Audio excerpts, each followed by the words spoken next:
Oh, we're live. I screwed that up. Okay, it's tough to time this thing. I was going for the whole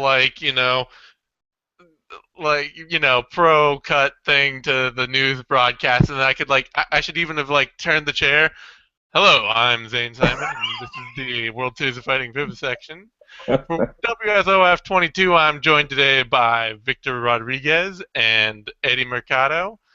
And we are here to talk about fights and fight cards and World Series of Fighting, most importantly, because they've actually got a pretty fun card here coming up that I am very, very interested in watching. If it wasn't head to head with UFC 190, because what the fuck is that? Who's putting this head to head with UFC 190? If it was tonight, I would be all over this. Yes.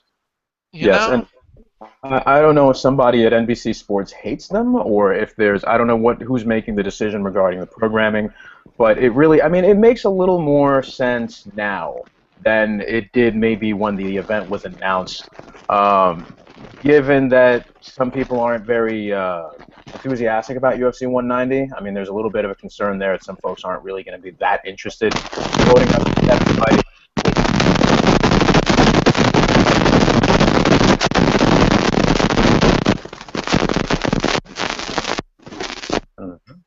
All right, I'm going to Eddie guess is this is. muted for the There you go. foreseeable moment because of his Yeah. feedback issues.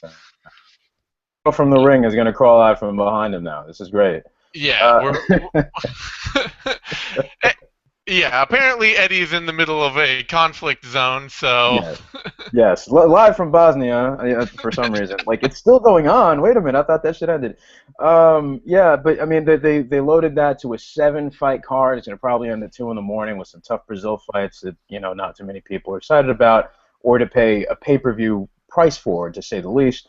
Yeah, so that's kind of one of those things that might help it in some way, but it really should have been. I was very happy when they did the Thursday event a while ago, but going head to head with Bellator against the UFC, this isn't really working. I don't see why it has to be this way. I think and someone. Go ahead. I was gonna say the worst part about it for them is really they're starting at 11 Eastern, so they're gonna be starting in the middle of the pay-per-view card. So even people who are only interested in seeing Ronda Rousey fight are not gonna be watching this.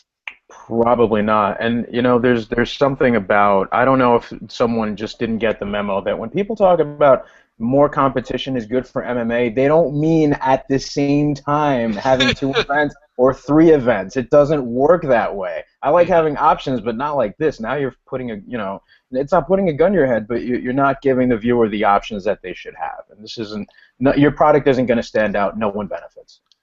Either way, I do think people do need to DVR this and watch it because there's going to be some really great fights on there that people got to see. So now I'm going to let Eddie talk, try and unmute him, and if it turns out that he is still from the bowels of calling from the bowels of hell, then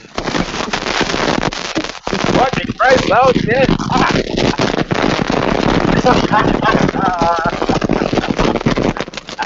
all right, he's going to have to sort his mic situation out because he is still calling from the bowels of hell. Don't unmute yourself, man. Don't unmute yourself. There is no Eddie Mercado. There is Unplug only your mic. you. If you have a computer mic that you can speak into, use that. Unplug your headphone because I'd rather have the echo and the feedback and just mute you when you're not talking. Nothing's getting through. No, that is no better. Nope. Transmitting live from inside a bag of Doritos. It's Eddie Mercado. Okay. So while Eddie continues to try and get his shit together, we are going to Vic talk about this undercard and tell me what stands out to you because I see a few names I notice a couple of people I want to pay attention to, but I want to hear it from you. What are you looking out for? All right. Well, there's a few things that do need to be mentioned about the event in general first, which is obviously the big loss being Thiago Silva being pulled from the event earlier this week. We're going to get to that in a bit, as it means that now he's been replaced by Clifford Starks against Mike Kyle. Also, Stitch Duran has been given a job at World Series of Fighting. That's just another thing. Magomed Bibulatov is out of this event against Donovan Frelo. That one really hurt. That really, really hurt to see. But I'm sure we're going to see him eventually. It's just that this was really a good fight for him, and for reasons that we'll probably discuss in a bit. The initial, I guess, one of the initial fights was going to be. It was a little better though. It was a little better. He almost got it. Oh wow, this is great. I wonder what he's gonna do. He's gonna like MacGyver it. Like he's gonna get like a rope and a condom and a piece of gum. There we go. Improvise a microphone, and it's going to be awesome. It's great. We were supposed to get Spong versus Kyle for this event, which eventually turned into Thiago Silva versus Mike Kyle, and now it's Clifford Starks versus Mike Kyle. So, look, injury bug strikes everybody at any time. As for the undercard setup as it is, we've got very, very strong and talented wrestler Jake Hune, also known from being on The Ultimate Fighter at one point. 7-4 as a pro, tremendous wrestling acumen coming out of ATT. He's got losses to Clifford Starks and Richard Odoms, who probably shouldn't have been fighting him at that time. It's hard when you're known for being a freak wrestler, athlete, to get certain fights when you're starting out. So that's something that's usually going to happen. Very solid guy with great top control, and he's going to be taking a relentless one, Davin Clark, who's 5-2 with 2 draws. He's coming off a loss in Bellator, and Davin Clark is not going to be an easy opponent. So this should be really interesting. Jimmy Jones versus Marco Simmons might be exciting, as they're both lanky guys that are pretty dynamic. There might be some fun scrambles and submission exchanges. And Donovan Freelo, who is instead, as we mentioned, he's not going to be fighting Bibulatov. He's going to be fighting Carlos Garcia, making his pro debut. I'm not sure how this keeps happening. We got 2 guys on this card making pro debuts here. 5-1 as an amateur. Garcia's, not much tape on him out there. But Freelo, 7-1 as an amateur with 5 submissions, and then 4-0 as a pro with 3 submissions. I think we know what he's going to go for, but he's not afraid to stand and trade. He's not afraid to wrestle. He's one of those guys who's been fighting for tough enough out in the Vegas regional scene for his pro fights, although he did beat 2 horrible scrubs in Gladiator Challenge, and that worries me. One of the guys' current record is 1-18. Yeah. This is not a good thing. Pans. Yes. Is this better? Is this, oh, the dulcet tones. Good God, you sound so hey! much better. There we go. Oh, so much better. So much better. There we go. Awesome. So, yeah, that's pretty much what I've got for the undercard. Things to look into. Eddie, what are you interested on this undercard? Anything Jake you're looking Hune, out for? Yeah, Jake Hune and Devin Clark is interesting just for the fact that it's AKA versus ATT, and whenever you have 2 big camps like that going head-to-head, you can expect at least some sort of excitement, right? Yeah, well, and Hune, I got to say, I really like his, as a big guy and a light heavyweight, I really like his kickboxing, but it just seems like he has not gotten the grasp of the ground game yet of, like, grappling. Right, yeah. But it should make for an interesting fight at least. Yeah. Outside of that, Donovan Freelo, I think he has a very interesting story. His stepdad got murdered, and he was actually the manager for Boys to Men. And he got a little bit late start in life as far as fighting goes. And I don't know. I think he's really scrappy, and I think he just brings this energy to his fights that's just fun to watch. Like he's just kind of like a Tasmanian devil in there, just going for it, and it just proves to be a really exciting fighter. But outside of that, prelims are prelims. Yeah. All right. Well, it is too bad that Babulatov's off the prelims against Freelo. It would have been really fun to watch him come in and show off. Which brings me to an interesting point. This is like really, we've seen it a bit with like Timur Valiev and some of those guys already, but this is really, suddenly World Series of Fighting is becoming the home for like top Russian prospects to make their U.S. jump. And so this card, we're seeing, we'll get to them as we go up, but we've got Islam Mammadov and Abubakar Nurmagomedov, and both of them have some serious hype behind them. So it'll be really fun to see what they can show off on here. Yeah, there's just something in that Dagestani water. I'm about to import some, actually. I think it's war-torn conflict zones. There's like that's what's in the water. In the water or something. Anyway, first fight up, Mike Kyle, Clifford Starks, and already we've got a story behind this one. Thiago Silva was supposed to be in this fight, found out at the last minute, potentially because he applied for a license at the last minute, is what I'm hearing. He's saying they didn't tell me until the last minute.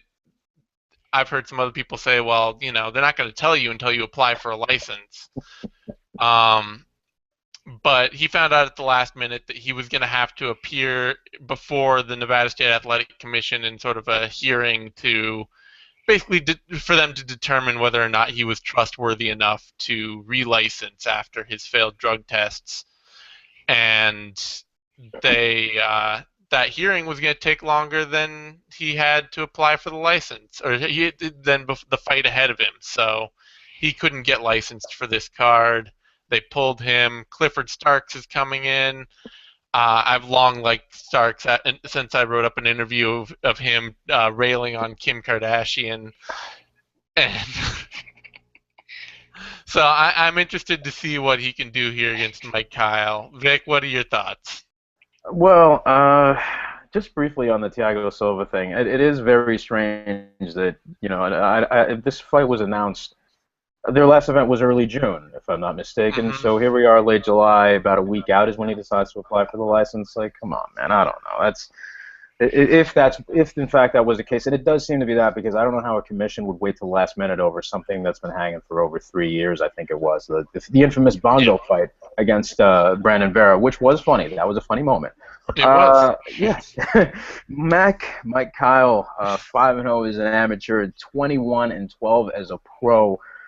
Man, he's got 2 no contests on his record, and I think he really has cleaned up his act. I think we all remember, well, some of us may remember the infamous bite. I think that was against Wes Sims. I mean, who gets that mad that you got to bite somebody in the middle of it's just strange.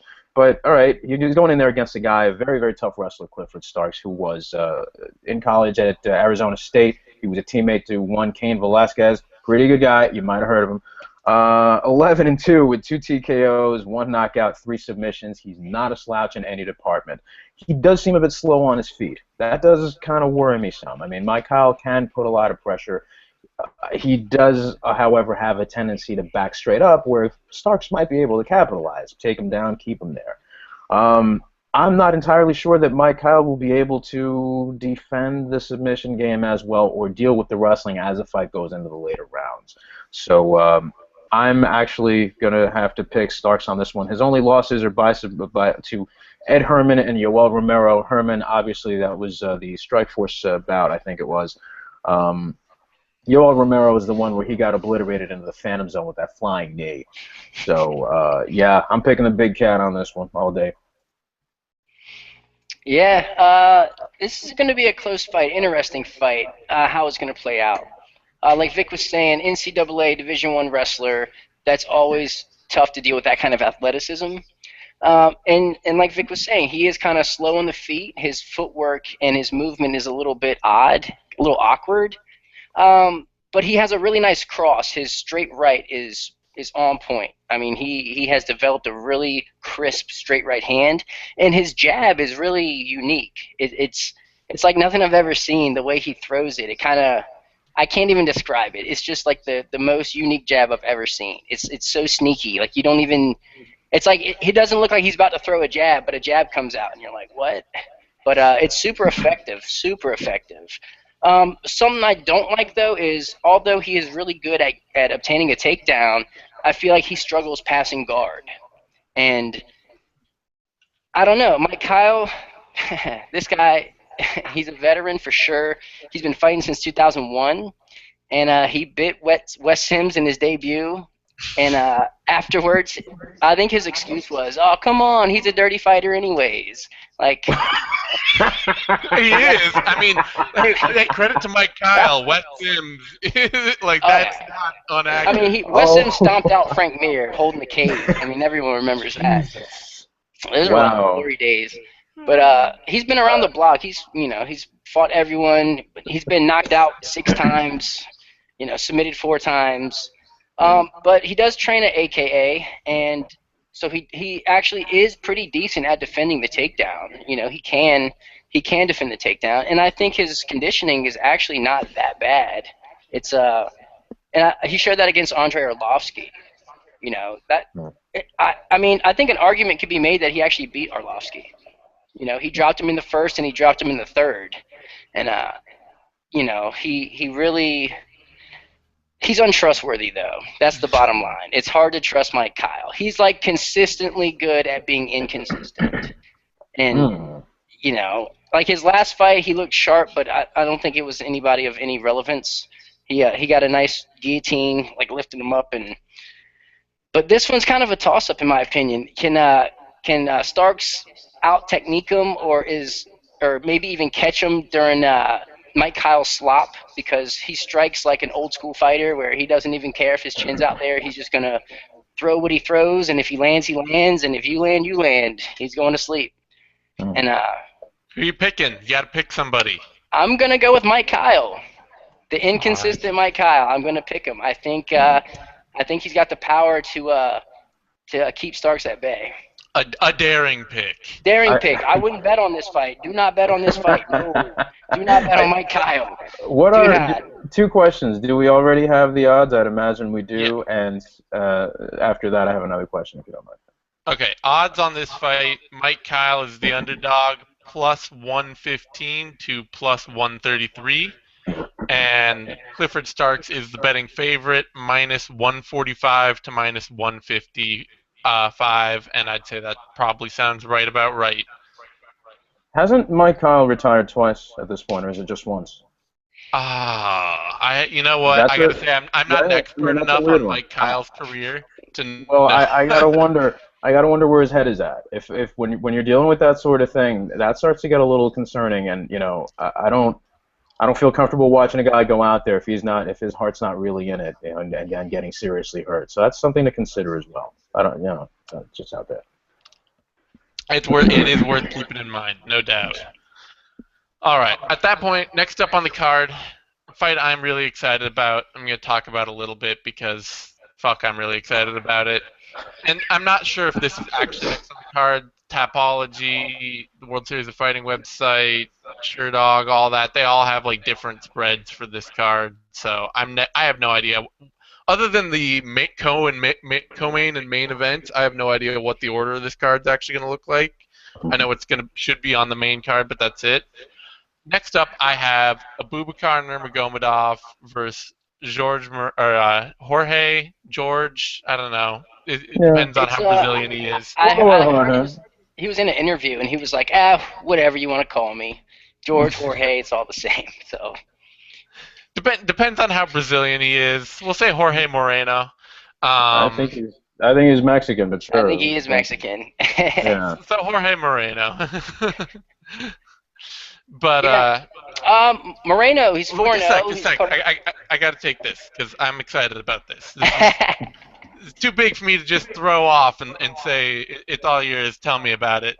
I'm really excited about Abubakar Nurmagomedov. Last year, Tom Grant and I talked about him as one of the top 5 welterweight prospects in the world. And, he's not, as, people may think, and we thought at the time, Khabib Nurmagomedov's brother. He's his cousin, but like an adopted into the family cousin. So they call each other brother. They were raised as brothers. And they fight really damn similarly. But Abubakar, he's one of, he had a bit more of a trial by fire than Khabib. Some people I know even Khabib's father talked about Abubakar is developing slower, his game's come along not quite as well. But he also had a tougher run than Khabib did going up through the regionals, especially in his last fight when he took on or not his last fight, but fight before last. Mustafayev. Took on top prospect Magomed Mustafayev. Yes. And lost by cut. But he's got a really good, strong wrestling game, slick submission game, powerful, accurate punching game. And I'm really looking forward to watching him show off against Moreno. So just throwing that out there first. All right, Eddie talk about it. Tell me what you think. All right, we'll go Moreno first. He's 4-0, member of the Irish Hit Squad, been fighting since 2014, so he's still wet behind the ears. I've only seen one of his fights, honestly, and it was against the Ian Williams cat, and he showed some aggressive takedowns. Like, he blasted a double on him, and he showed some really good short elbows from the guard, which, I like guys that can strike from the guard. I think that's a very important asset to have. But the fight kind of ended short because Ian blew his knee out doing the rubber guard. He was holding the rubber guard too long and blew his knee out, which is tough money. Tough money. Yeah. But outside of that, I honestly don't know too much about the guy, other than he's kind of getting sent out to the slaughterhouse, in my opinion. But, man, Abubakar, super excited about this guy. His last fight was against this Yuri guy, and he got the takedown and got this gnarly Kimura on him. That just it was brutal. Like, I almost felt bad for the guy. I'm sorry to interrupt. This was the one with the north-south Kimura? Yes. Yeah. It was sort of like from a north-south position. He transitioned to it and had the guy's arm behind his back. Yeah, that was beautiful. It was gnarly for sure. Mm-hmm. Like Zane was saying, he fought Mustafayev, and he was actually doing really good against him. He got a couple takedowns. He avoided heel hooks. He avoided knee bars. And Mustafayev got back to his feet, threw the spinning back fist, but caught him with the elbow. And it was pretty much done after that. He was leaking all over the ring. They stopped it, which was justifiable. But man, what can you say about him? His takedowns are phenomenal. His top game is solid. His ground and pound is brutal. The only weakness really is his lack of volume in the striking and diversity. He lacks a certain polish that his brother does have, but he has enough to make you respect his power and push you back enough to where he can close the distance, grab a hold of you, and do whatever he wants to do. And yeah, his path to victory is pretty clear here. So, Nurmagomedov probably by submission in the first, or TKO by slam, hopefully. Vic, same read, different read? Yeah, listen, I got a couple of things that are bugging me about this fight. All right, Moreno, much credit to him for stepping up into this bout. He's 2-0 as an amateur, 4-0 as a pro. He got 2 TKOs, although one of them was due to injury. And he's also got a submission on his record. He's been fighting for relatively not long. He's got 2 opponents that are currently 1-4. He's got a stout body type. I'm not sure how he's fighting at 170. He seems like he's carrying a little more mass than he probably should, and I don't necessarily mean muscle mass. Yeah. So he rushes in with crazy overhands, but he's super strong. He's very resilient. He gets into wild draws, and he's not scared of anybody. This guy puts on a relentless pace, and he does not give up for anything. Now, here's the problem with where we get to his opponent, who I propose we call Baby Nurms for now. All right? Here's a guy who's 9-1, all as a pro. Great body shots, especially on the ground. I mean, that's really where he does most of his striking anyway. And this actually is like the best example of something that you and I believe it was Patrick Wyman had mentioned this in one of your prospectus previews a while ago, where Eastern European ground striking is just on another level at this point. I don't think anyone's and he is exactly an example of this. He beats guys down a lot. He breaks them down systematically before he attempts a submission. Very basic and functional striking. It's mostly used to close the distance and get in. I have no problem with this at all. Now, here's where things get a little weird, because you got a guy who's been fighting. I'm just going to rattle off some of the records of the people that he's already beaten. And I know maybe for the first 4 or 5 fights it doesn't seem like much, but look, you got 0-1, 0-1, 1-1, 20-23, 0-1, 4-15, and 0-1. Now look, I don't know. I see a record like that, and I think, well, those are of his 9 wins. Those are just what is that? 7 opponents? I don't know, man. That does give me a bit of pause, but I don't think that Moreno is going to be that much of a task that he won't be able to overcome. I don't think that this is the guy who's going to be able to expose any flaws in his game. So I'm going to pick Nurmagomedov, but I really do worry about a lot of this hype. I'm not sure how warranted it really is, even though he's been fighting in a tougher circuit, I guess you can argue, but still, it's a little strange to me. Well, I would say this to to that point is as well, like his brother Habib had Mhm. a similarly padded record coming up. Like their Okay. father, Abdul Manap, does seem to take a pretty like steady classic like fighter hand in crafting their careers from a young age, Okay. of giving them really green fighters, really like protecting them for a while. And then, they threw him in with Magomed Mustafayev, who was super, super legit, and that was a Yes. tough fight. Yeah. Yeah. So Yeah. I would say that yes, Abubakar has been protected, but it's to no greater extent than Habib was on the same from the same kind of circuit. Um, on that note, You got the we odds got for the that? odds. Yep. We got the odds here. Odds are Abubakar Nurmagomedov is a favorite from -485 to -550. Jorge Moreno is at +350 to +415 underdog. So pretty sizable. I think that's pretty fair considering, the lack of experience on Moreno's side. He's Mhm. been fighting since 2014, so I think that's okay with me. Yeah, and it is Moreno's. Should we mention this is Moreno's first time cutting down to 170, so that could be an interesting process for him. He's fought only at middleweight for his career. So let's see. Up next on the card, we've got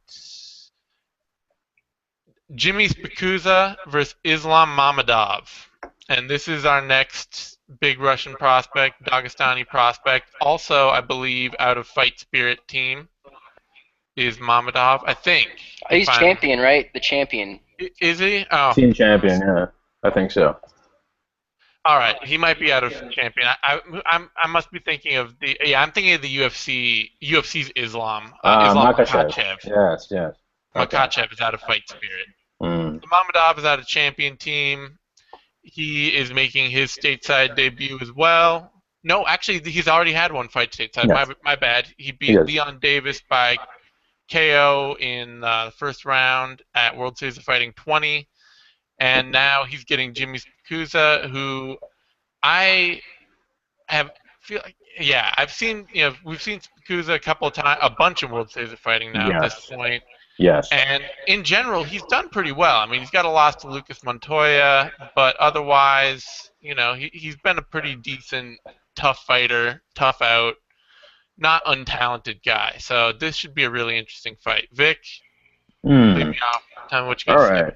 Well, let's start off with Jimmy Pakusa because we got to give this guy credit too. He is a very, very tough opponent, and he is very talented, mostly with implementing his wrestling as his meat and potatoes, I guess, type style.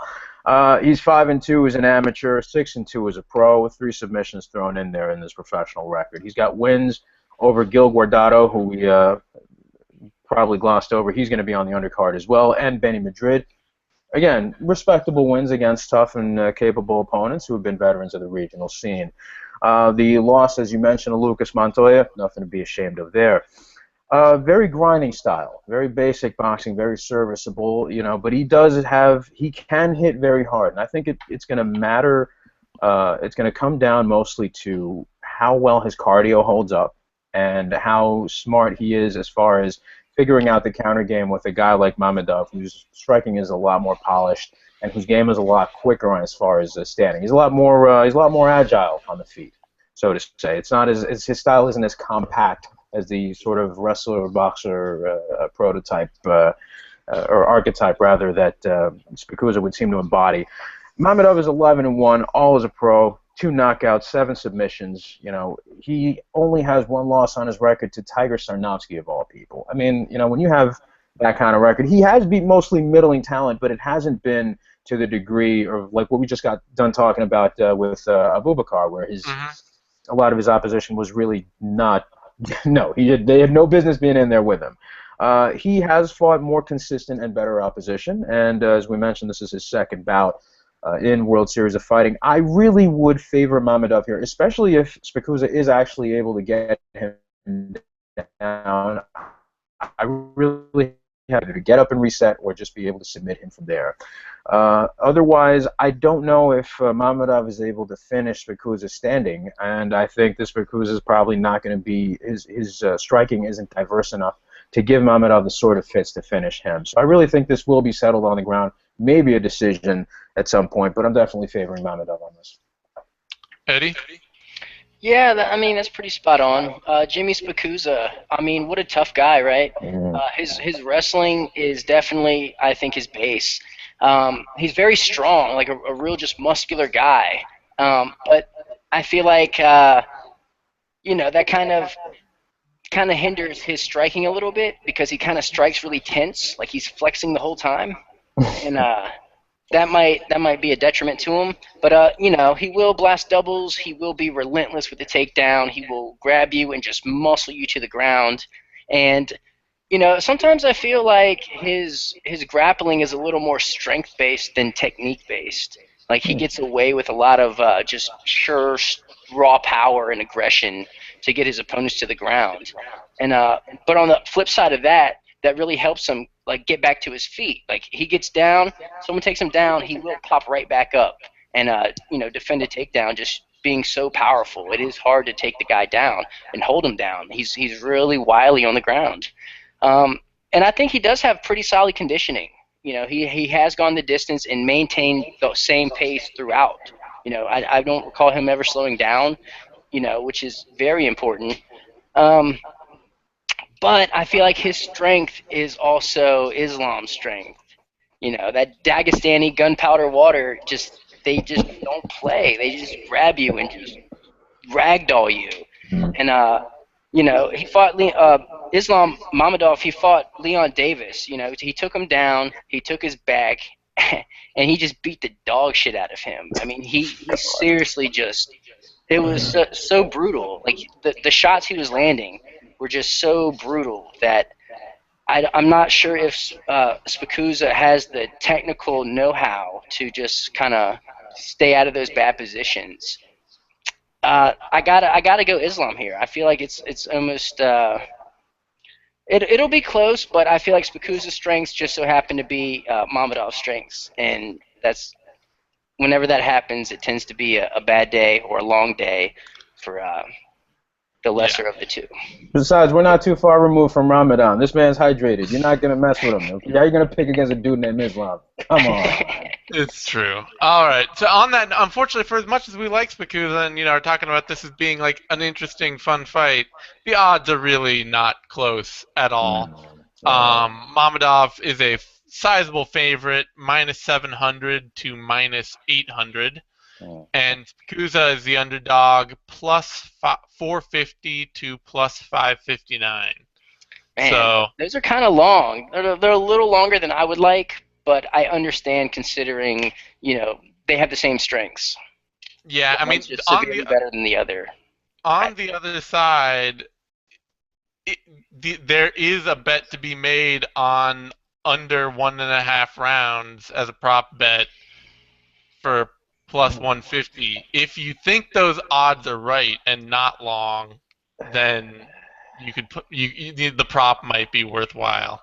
Shit, I gotta wonder how much you're actually willing to put on that. That's yeah, I'm just saying. Oh, hey, I don't know. Yeah. I think Pakusa is tough enough to last a little longer than that, honestly.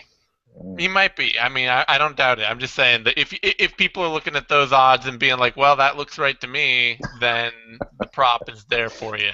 Yeah. And then, okay, next up we got the co-main event. First title fight of the night, 135-pound strap on the line. Champion Marlon Moraes takes on the dude that is in no way related to him, Shaman Moraes, in a battle of guys who have similar styles and similar names and are both Brazilian.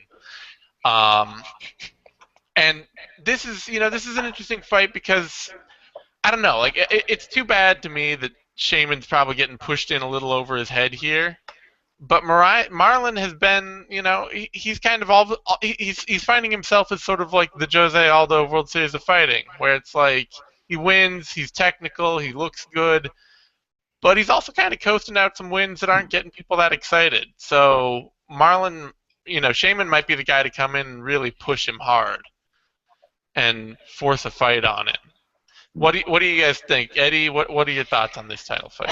I'm excited because hopefully they're just going to stand in front of each other and just go to town, and it'll just be a Muay Thai clinic with the small gloves, and that's one of my favorite things to see in MMA. Let's see. So Shaman, okay, he's 7-0. He did miss all of 2013, and I'm not sure why. Does anyone know what was going on? Contract. He just went and did Muay Thai over in Thailand because they couldn't get him a fight. They couldn't pay him, I believe, World Series of Fighting.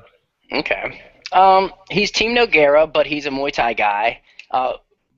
Excellent Muay Thai clinch. I mean, really brutal straight knees, beautiful curved knees, hellacious elbows. I mean, this guy, he's a brilliant striker.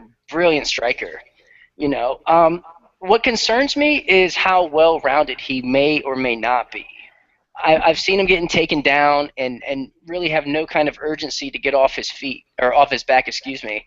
He kind of just hung out, wasn't going for a sweep, wasn't going for a submission, just kind of hung out and let the round expire. And not saying that Marlon Moraes is going to take him down, but Marlon Moraes has been known, to secure a takedown at the end of a round, and that can win you the round. Who did he fought? He knocked someone out with a standing elbow. It was Felipe Alves in like 20 seconds. He hit like an Anderson Silva elbow or something. Or it was more like who did Chris Weidman? Was it Mark Munoz? He knocked out with that standing elbow. It was very similar to that. I mean, he just like clocked him on the forehead and he just went flying backwards. And it was such a beautiful display. So his path to victory is obviously, avoiding the ground and getting his knees going, his clinch game going. But Marlon Moraes, man, super athletic, some of the best footwork probably in the World Series of Fighting. He's always in, he's always out. He's got beautiful leg kicks, super powerful, and he does this thing that I kind of like, which is he counters with leg kicks. So you throw it overhand right, he might go for the leg, or you throw it overhand right, he might kick you in the liver. So he's really good at countering with his kicks, which is, we don't see that too often. When you're kicking, you're kind of exposed to punches, but he kind of flips the script, and he will kick you when you're throwing. When you're exposed, you leave your body open, you go heavy on your front leg, he's gonna kick you and really bring it to you. His last fight against Josh Hill, he impressed me by overcoming adversity. He got caught with an uppercut early in the first that shattered his nose, and he was just bleeding the whole fight. And, Josh Hill was really putting a stamp on him that first round. And come the second round, I guess he did kick him in the balls, but hey, that's you want to be champ, you want to hold the belt. You don't, you do what you gotta. The old goalpost, you need a breather. But no, he settled down in that second round, and he found his groove again, and then just started implementing his game plan. And I don't know if anybody has ever been hit in the nose, but it's super hard to breathe when your nose is busted. You have to breathe through your mouth. You got blood dripping down your throat. It's not fun. And he managed to last all 5 rounds. His conditioning is pretty solid and tough to deal with. Not to mention his powerful combos are just so beautiful and fluid. And I mean, what's not to like about this guy? He cuts angles. I feel like he's just too much too soon for Shaman. So I got to go Marlon Moraes. Probably, I think he could get the finish here. I'm gonna say he'll get the finish maybe in the 3rd or 4th round if it goes that long. Just quick note. I actually got it wrong with Shaman Moraes. He was out in 2013 due to a knee injury, so he was actually sidelined by injury, not contract. Interesting. I wonder how. You know which knee it was? Maybe. I don't.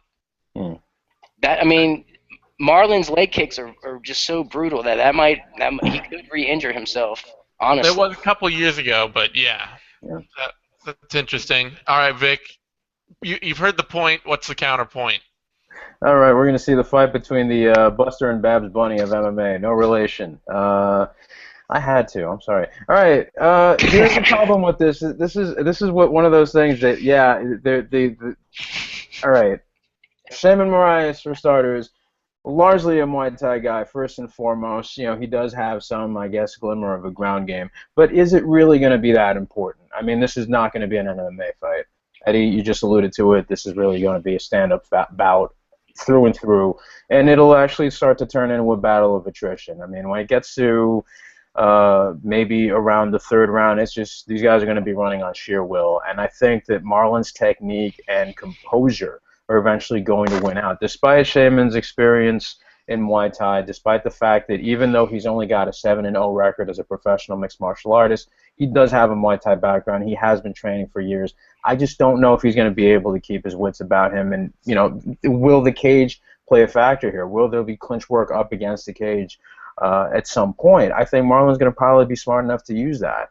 I think he's going to be able to I mean, he hasn't. He's Marlon's on a 9-fight win streak. He's fought some very tough, grinding fighters, so there will be some more freedom in his movement here. This is pretty much their native element. This is where both of these guys feel comfortable. I do have one small caveat, and it's the fact that a guy like Josh Hill, who's primarily a wrestler in his last bout, was able to take advantage in a lot of the striking exchanges to a point where I really wasn't comfortable. For someone whose striking is that good, I have to question how his defense is going to be for this bout, whether or not Shaman's going to be able to capitalize on it. Because Shaman hits pretty damn hard, so it doesn't take much for him to cause a significant amount of damage with a few shots. Both guys are going to be minding their P's and Q's. I'm very excited to see this, primarily as we're going to see a very fun striking battle. It's a 5-rounder.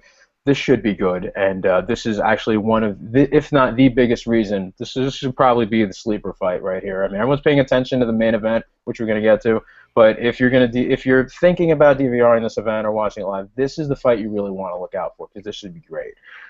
I'm going to have to pick Moraes probably by decision. I mean, we've talked about this in the past that the biggest knock against him is the fact that he might be a bit too merciful, but it's also the fact that he's fighting to his opponent's level sometimes. It's like if the opponent isn't giving him as much to work with, well, then he's probably going to slow down a little, pick a shot, and then just sort of not get himself into too much trouble. Can he finish Shaman? Probably. Probably. Marias, and I was like, wait. Yeah, I was about to, yes. Wait, which of the two? The Brazilian one. God damn it, no. The one who does the Muay Thai striker. Yeah, that guy. I really would have to favor Marlon because of the fact that not only has he fought better opposition, he's done so more consistently.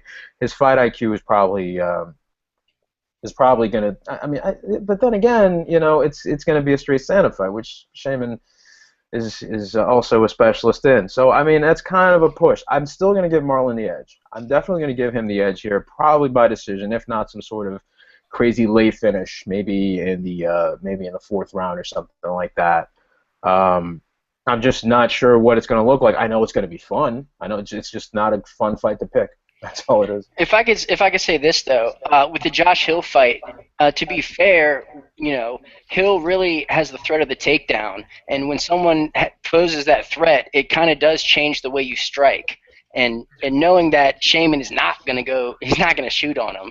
He might be a little more, more minding his P's and Q's on his feet, so to speak, without having to worry about maybe dropping his hands a little bit lower to sprawl or whatnot. It does make a huge difference, yeah. And also, I think Marlon Marias has also faced a better level of competition for sure. Plus he's gone the distance. He's gone 5 rounds. He's proven his cardio. I think this might be a little one-sided. I think it could be. I mean, it's always whenever you see as big like a gap in experience as they have. Just like years under their belt, Marias is somebody who started taking MMA fights back in 2007. Like, he's been around training for MMA for 8 years. And Shaman, his first fight was back in 2012. So when you see guys who have that different amount of time in the gym, you can almost always bet on the guy who's been around longer. honestly. I mean, especially when you're getting to this high a level, when you're not talking about like a total athleticism mismatch. So it could very well be a bit more one-sided than we'd like, considering how well it seems like these two should match up skill for skill. On Yeah. that note, the odds. Marlon Moraes is the favorite, minus 340 to minus 350 or 375, pretty tight odds. And Shaman Moraes is the underdog, plus 260 to plus 299. So, not a, especially on the Marlon Moraes line, not a lot of movement across the different sites out there in terms of Yeah, I think you those know. odds are pretty fair, I guess, considering when you got two strikers, anything can happen. Honestly, so Yeah. I'm all right with that. Indeed, indeed. So, okay, that brings us to our main event, finally, and a fight that I gotta say looks like a shitload of fun. I have not been this excited for a Jake Shields fight in a long time. Um, and I don't even dislike Jake Shields. I've never disliked Jake Shields, but I gotta admit that watching him fight has never been like the most. The reason I like Jake Shields has never been watching him fight, if that makes any sense. It makes perfect sense because we're in the same boat. Yeah, I'm sure a Yeah. lot of people feel share that feeling as well.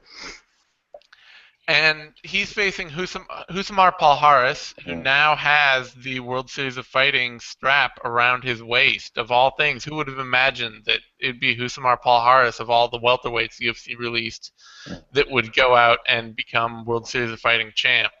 I would not have seen that coming, honestly.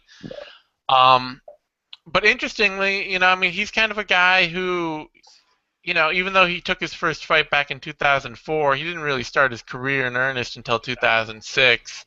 And so he's still kind of a guy who's like right in the prime of his career. We are right. It's still seeing like Husamar Palhares right at his best, whereas somebody like Shields, he's been around consistently fighting since 1999. That was when Shields started, which is amazing. And I wouldn't be shocked at all if Shields won this, but I think that's good to keep in mind going in, that Palhares is a guy who's still kind of like, we should be expecting prime performances out of Husamar Palhares. On that note, Victor, take it away. Tell me that that's not going to be a factor and that Shields is the grappling master of the universe that will stifle everything Palhares is going to do. Were you about to accidentally say the striking master of the universe? Because I was going to laugh my balls off, like, massively. All right, well, look, here's the deal with Jake Shields. Phenomenal, I almost did it. Oh, my goodness. Whoa!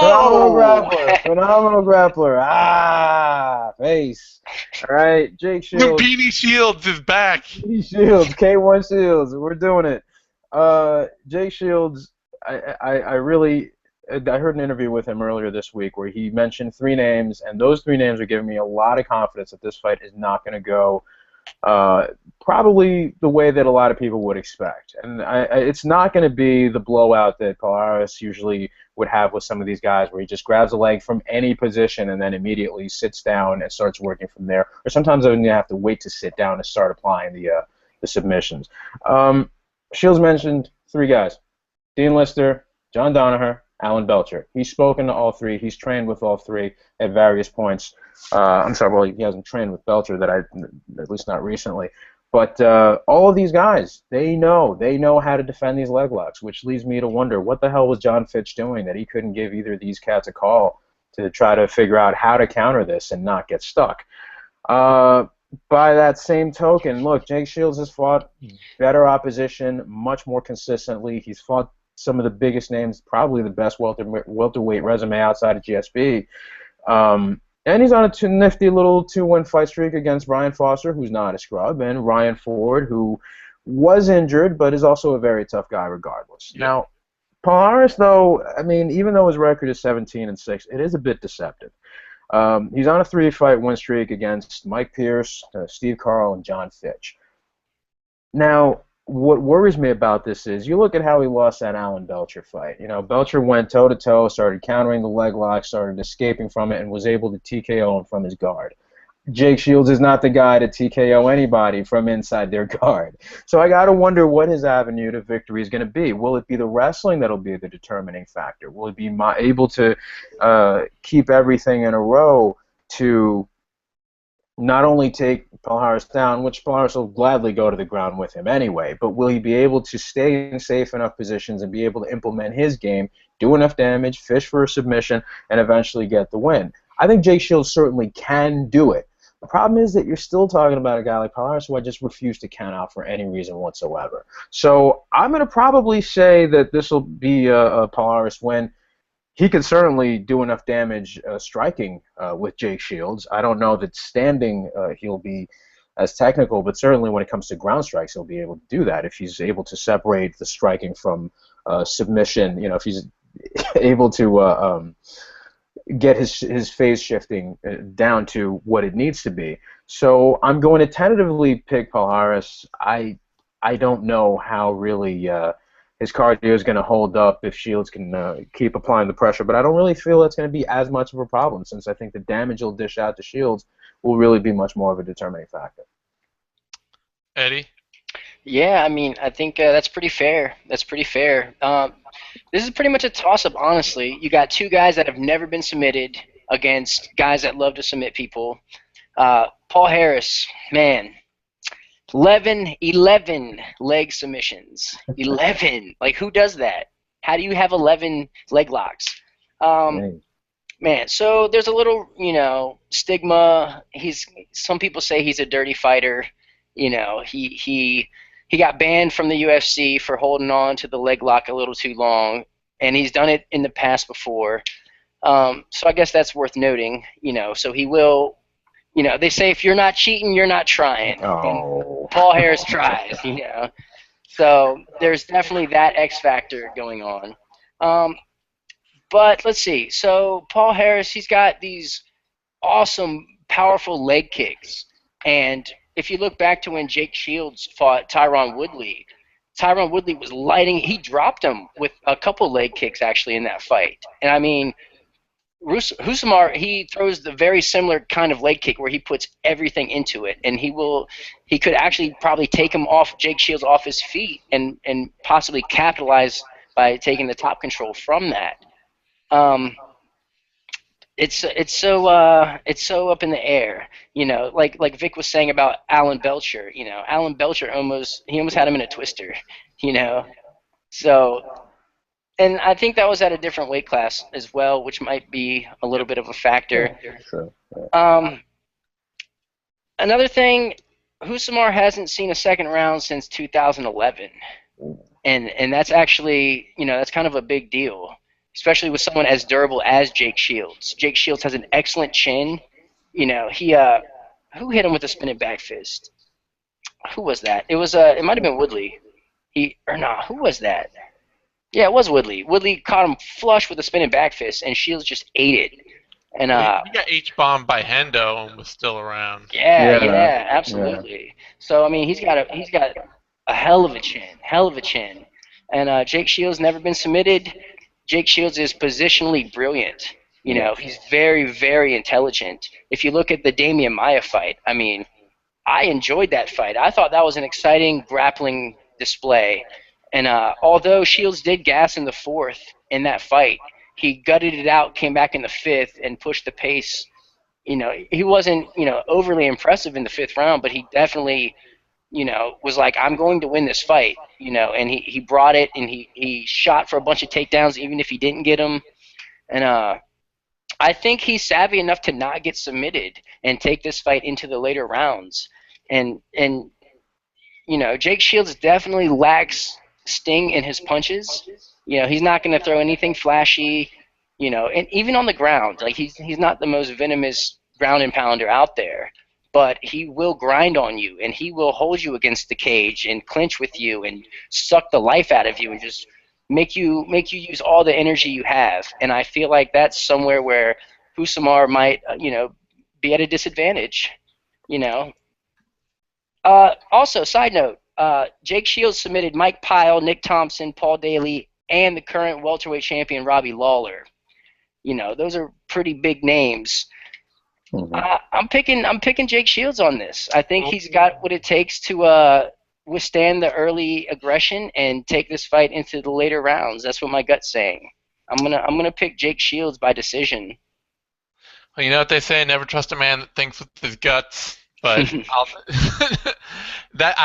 know what? I like the thought because I mean it is an interesting fight. It is a more interesting fight, especially with the idea that Shields has never been submitted. This is something that this is a peg that he hangs his hat on. The only interesting counter to that is that Palhares has never been beaten, at least not since his early Brazilian regional days, by anyone who couldn't knock him out, or at least didn't have the power to. Right. The only people that have beat him, Dan Henderson got a decision over him, and then it was Nate Marquardt knocking him out, Alan Belcher knocking him out, and Hector Lombard knocking him out. Everybody else, if you can't finish him, he's gonna beat you. And that's the thing. Palhares, he does not like to be hit. If he tastes your power, he's going to shy away, start backing up, or dive for a takedown. But Shields doesn't have the power to hit. He does not have the sting, but he has the conditioning, and I think that might be the determining factor. Is just the cardio. Well, if you agree, actually, you know what? For all of us picking Palhares, maybe Eddie's onto something because the odds. Shields is actually a pretty good favorite. He is a really strong favorite, minus 224 to minus 235. Husamar Palhares coming in at plus 175 to plus 196. Quite frankly, I think there's money to be made there. I think Palhares should be the favorite here. That's weird considering he's the champion. Yeah. And if nothing else, well, yeah, and there's even, there's a bet plus 190 prop bet for under 1.5 rounds, which if Palhares is going to win, the likelihood of him doing it super early is high. But even then, you can make that same bet just on Palhares, which is probably much safer at that point to just make the bet on Palhares. But that's interesting. It's too bad there's no prop bet because I would love to, Palhares by submission would be a worthwhile prop bet. If he's an underdog, then that would be the prop bet you'd want.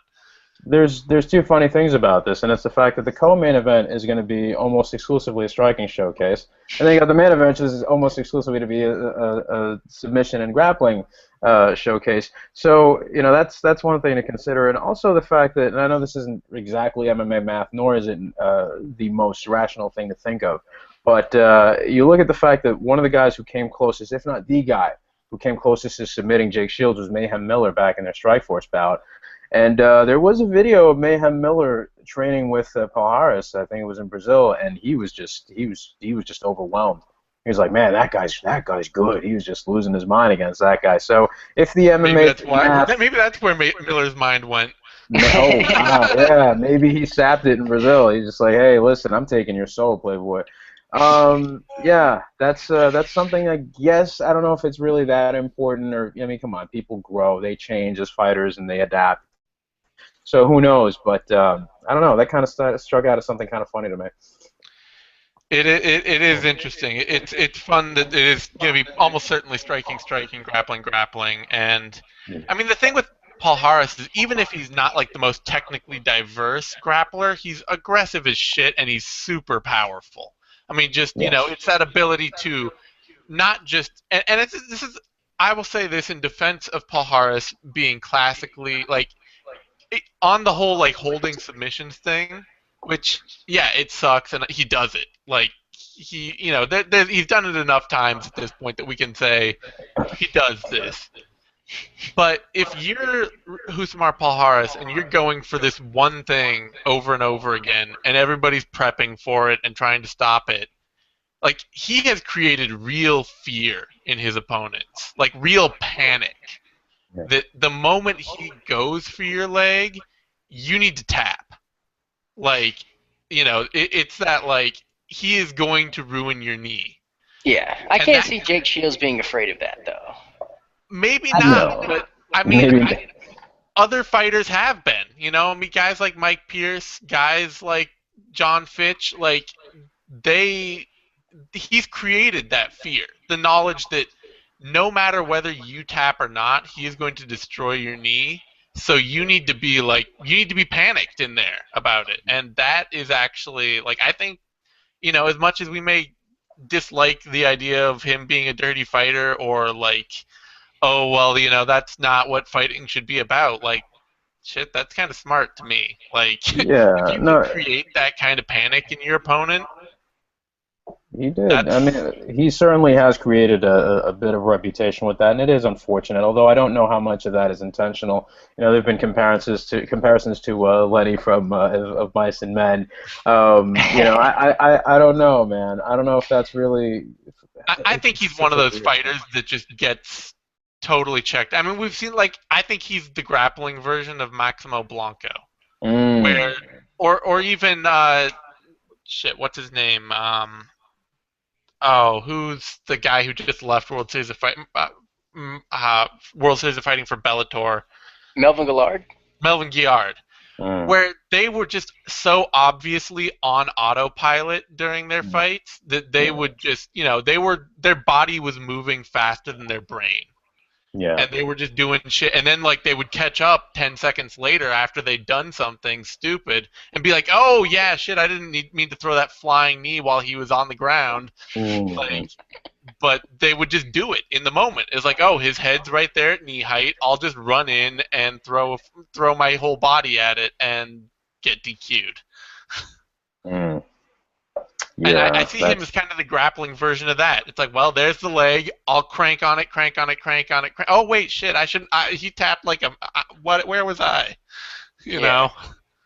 I mean, mm, outside of the leg locks, I mean, I'm not so sure that Husamar presents anything that Shields hasn't seen before. He's dealt with Hector Lombard and explosive power.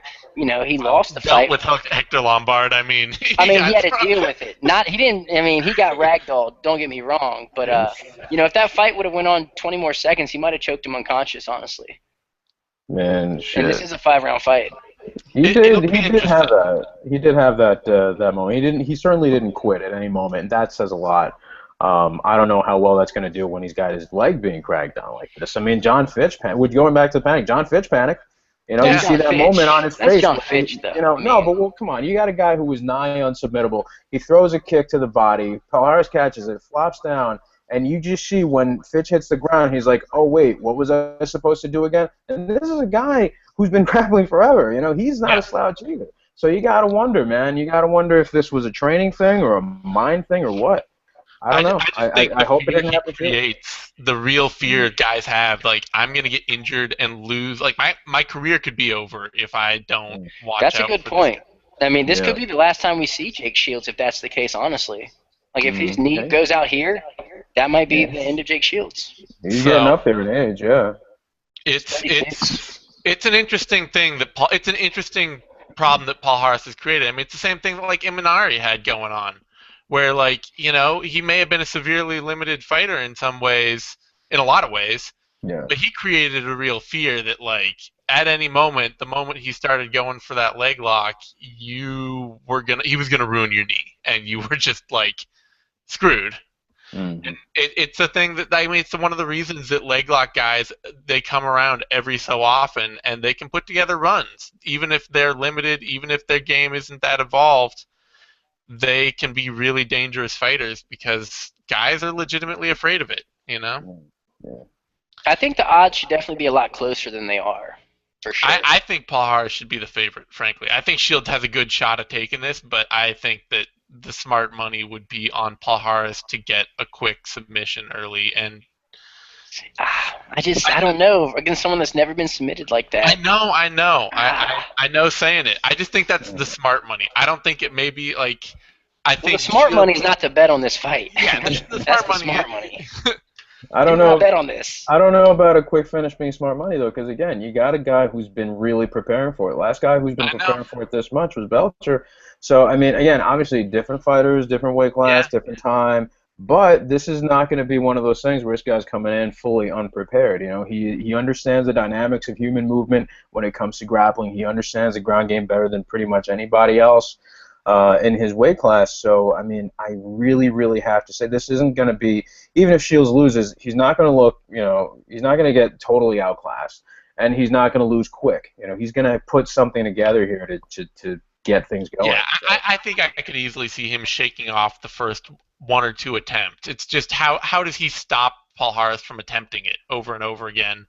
And Palhares, I mean, it's like that Ronda Rousey thing, and in a weird, like, obviously Palhares isn't Ronda Rousey, but it's that when a fighter has like 50 different ways to get to the same submission. Yeah.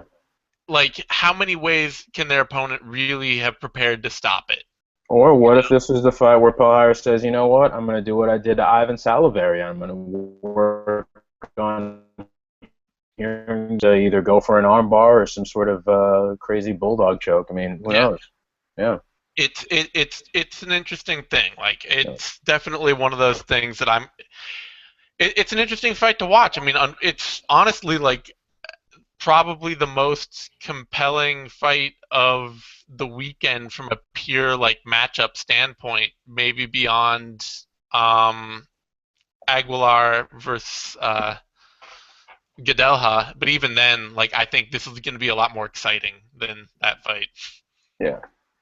So, on that note, do we have any final thoughts on World Series of Fighting? Like I say, we're kind of seeing this as the first fight where we're seeing all the Russians that they're bringing in, all, you know, this crazy Russian talent that they're trying to go out and get. It's really exciting to see that show up on this card.